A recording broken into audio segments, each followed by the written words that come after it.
สบายดีพี่น้องมื้อนี้สิออกมาเนาะตื่นตัวเช้ามาเนาะมื้อก่อนเอ่อขี่กันยากเนาะพี่น้องอันนี้บ่ได้มาโฆษณานะพี่น้องแต่ว่ามันดีอีหลีพี่น้องมันก็ดีเนาะมันดีเนาะมันดีสำหรับข้อยกินแต่ว่าเพิ่นว่าทุกคนและทุกคนมักเนาะและทุกคนมักว่ามันแซ่บหรือมันบ่ก็แล้วแต่เนาะแต่ว่าบ่ได้เอ็นให้ชื่อกินตามข้อยแต่ค่อยมื้อก่อนเนาะก็เคยกินเนาะเคยกินของบริษัทที่เคยกินน่ะก็ดีคือกันดีว่าไงว่าดีเปรี้ยวคือกันเลยแต่ว่ามากินตัวนี้เนาะอันนี้ก็ดีคือกันพี่น้อง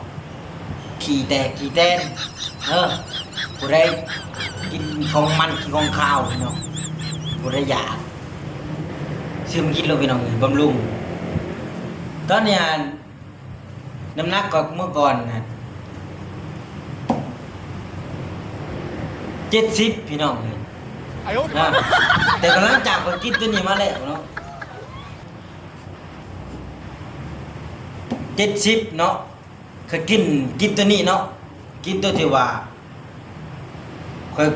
สั่งมากินเนาะเมื่อก่อน70แต่ตอนนี้เนาะตอนนี้72พี่น้องเลยมันเป็นจังไดพี่น้องเดี๋ยวนี้เฮาก็ได้กิน2มื้อนึงอันนี้ก็ยังบ่ทันได้นะลองเบิ่งนะพี่น้องตอนนี้72แล้วแต่เฮากิน2มื้อเลยพี่น้องเลยตื่นมาตะกี้แตกหมู่ว่ากินเบิดนี่ใช่เบิ่งนี่กินเบิดนี่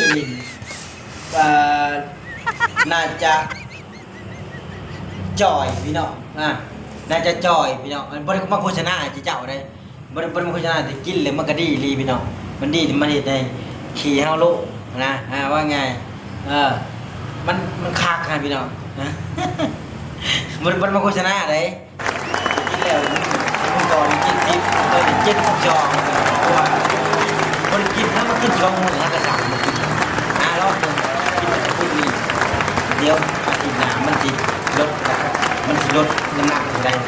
มีชมมาเด็ดพี่น้องนะฝากผู้ชายคนใดที่ถามคลิปนี้ที่เป็นกำลังใจให้ได้พี่น้องใดโมเมนต์คำว่าบึงชื่อเลยผมกดไลค์กดแชร์ให้นะโอ้ยบ่ได้ได้คอยกับบ่อยากลงได้คลิปได้พี่น้องนะนี่พี่น้องเบลว่าได้พี่น้องกินมันก็ดีลีพี่น้องมันดีทุกแบบทุกอันเลยพี่น้องได้ทุกคนผู้ชมพี่น้องนะเชื่อมากินได้พี่น้องเด้อบ่ได้มาโฆษณาเจ้าได้บ่ได้อยากสิกินแต่ก็บ่ได้ได้เงินค่อยชื่อโอเคพี่น้องฝากคนอยากอะไรด้วยนะคนละก็แซ่คลิปนี้มีประโยชน์ฝากติดตาม YouTube ด้วยพี่น้องเด้อโอเค